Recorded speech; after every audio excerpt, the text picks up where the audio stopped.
siyang nagluwal sa akin. Sa'yo nagsimula ang isang ako. Ikaw ang siya nagpalaki sa akin at nag-alaga.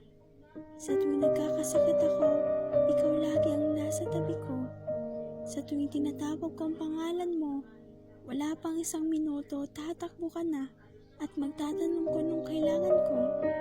Lahat ng gusto ko binibigay mo. Kahit wala lang matira sa'yo, ako pa rin ang inuuna mo. Kahit hindi mo na kaya, kahit napapagod ka na, hindi mo lang pinapahalata dahil kapakanan ko pa rin laging nasa isip mo. Umaga pa nang gumigising ka na. Kahit na may sakit ka, bumabangon ka pa rin upang ipagluto ko ng makakain. Sinusuportahan mo ko sa lahat ng gusto kong gawin. Tinuturo mo sa akin kung paano maging matatag at matapang. Kung paano ko maaabot ang pangarap ko. Kung paano maging isang mabuting tao katulad mo. Kaya salamat.